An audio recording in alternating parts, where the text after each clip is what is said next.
Hello friends, welcome to my channel. ఈరోజు topic వచ్చి మనకు కొత్తగా రైతులు ఎవరైనా కానీ పాస్బుక్ రీసెంట్గా తీసుకున్న వాళ్ళు పిఎం కిసాన్ ప్రతి ఇయర్ వస్తూ ఉంటుంది మనకు 3 టైమ్స్ అనమాట. 2000 అలాగా మనకు క్రెడిట్ అవుతుంటుంది పర్ ఇయర్కి. అది మేబీ ఫిబ్రవరిలో అమౌంట్ రిలీజ్ అవ్వచ్చు. కొత్తగా పాస్బుక్ తీసుకున్న రైతులు కానీ ఎవరైనా కానీ వాళ్ళు దీనికి ఎలా అప్లై చేసుకోవాలనేది ప్రాసెస్ ఒక డెమో చూపిస్తాను. ఎవరైనా చేసుకోవాలనుకుంటే చేసుకోండి. మీరు చేసుకోలేకపోతే మీ దగ్గరలో ఉన్న సచివాలయం కానీ సేవ కానీ వెళ్తే అక్కడ చేస్తారు. ఓకే ఫ్రెండ్స్, మొదటగా మీరు గూగుల్ ఓపెన్ చేసి పిఎం కిసాన్ అని ఎంటర్ చేయండి. చేసిన తర్వాత మొదటి లింక్ దీని మీద ఒకసారి సెలెక్ట్ చేసుకుని క్లిక్ చేయండి. తర్వాత మీకు మెయిన్ వెబ్సైట్లోకి ఇలా తీసుకొస్తుంది. ఇక్కడ రైట్ సైడ్ చూడండి, న్యూ ఫార్మర్ రిజిస్ట్రేషన్ అని ఉంది, ఈ కేవైసీ అని ఉంది, నో యువర్ స్టేటస్ అంటే మీరు ఎలిజిబిలిటీలో ఉన్నారా లేదా అనేది నో యువర్ స్టేటస్ అనమాట. మీ పేరు ఉందా లేదా అనేది చెక్ చేసుకోవడానికి దీనిలో వెళ్ళి చెక్ చేసుకోవాలి. ఎలా చెక్ చేసుకోవాలంటే మన ఛానల్లో ఆల్రెడీ వీడియో ఉంది, ఒకసారి చెక్ చేయండి దాంట్లో. తర్వాత కిందకి వచ్చేసరికి ఈ కేవైసీ, న్యూ ఫార్మర్ రిజిస్ట్రేషన్ ఇవి కనిపిస్తున్నాయి చూడండి, అప్డేట్ మొబైల్, ఇవన్నీ మనకు ఫెసిలిటీస్. ఇప్పుడు కొత్తగా ఫార్మర్స్ ఎవరైతే కొత్తగా పాస్బుక్లు తీసుకుంటున్నారో, కొత్తగా భూమి ఎవరైనా కొనుగోలు చేసి ఉంటారో వారు ఇంతకు ముందు ఎప్పుడో PM Kisan amount 2000 rupees receive చేసుకుని వాళ్ళు మాత్రమే ఇప్పుడు కొత్తగా రిజిస్ట్రేషన్ చేసుకోవాల్సి వస్తుంది. దీనికి ఎలా అప్లై చేయాలనేది చూద్దాం. న్యూ ఫార్మర్ రిజిస్ట్రేషన్ ఉంది కదా, దీని మీద ఒకసారి క్లిక్ చేసుకోండి. తర్వాత మీకు రిజిస్ట్రేషన్ ఫామ్ అనేది ఓపెన్ అవుతుంది. మొదటగా మీకు ఇక్కడ 2 ఆప్షన్స్ వస్తాయి. ఒకటి రూరల్, రెండవది అర్బన్ అనమాట. రూరల్ అంటే గ్రామీణ పట్టణంలో ఉన్న వాళ్ళు ఎవరైనా కానీ గ్రామంలో అంటే విలేజ్ వాళ్ళు రిలవెంట్ వాళ్ళు ఇది సెలెక్ట్ చేసుకోవాలి. అర్బన్ అన్న వాళ్ళు పట్టణంలో ఉన్న వాళ్ళు అర్బన్ కిందకి వస్తారు, వాళ్ళు ఇది సెలెక్ట్ చేసుకోవాలి. మీరు ఎక్కడ నివసిస్తుంటే అది సెలెక్ట్ చేసుకోవాలన్నమాట.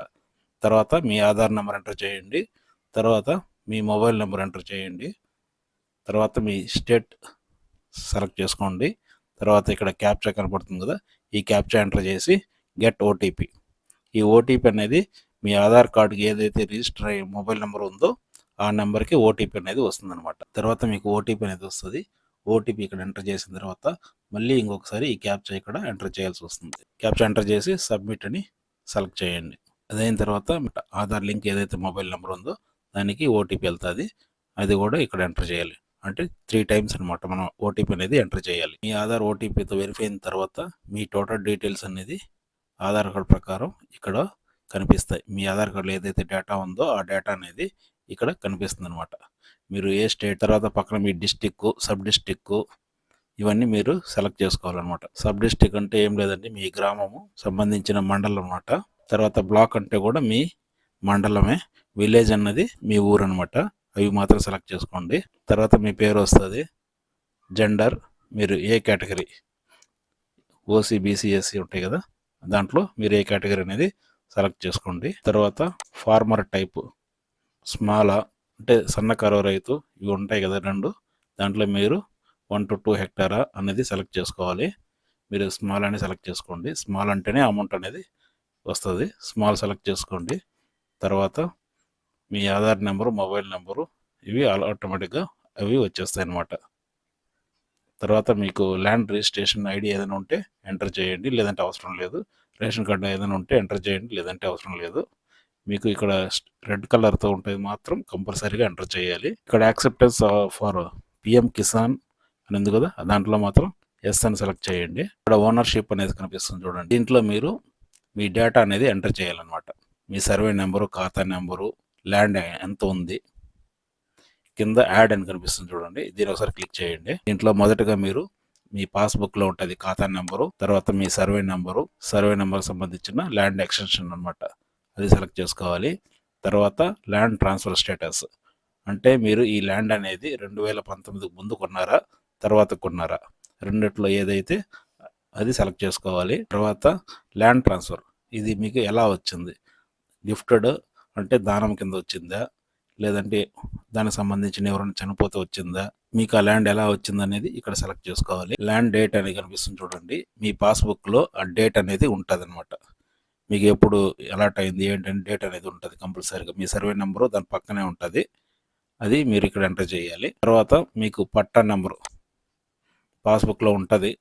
తర్వాత ఇక్కడ ఇంకొక యాడ్ అనే ఆప్షన్ కనిపిస్తుంది కదా, అంటే మీకు ఒక ఖాతాలో 2-3 సర్వే నెంబర్లు ఉన్నాయనుకోండి. ఫర్ ఎగ్జాంపుల్ ఒక్క సర్వే నెంబరు సపరేట్గా మనం ఎంటర్ చేయాలన్నమాట.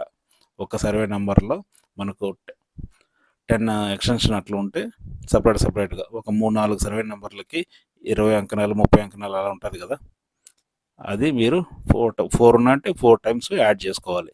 ఒకటే ఉంటే ఒకేసారి ఎంటర్ చేస్తే సరిపోతుంది. తర్వాత ఫైనల్గా అప్లోడ్ డాక్యుమెంట్స్.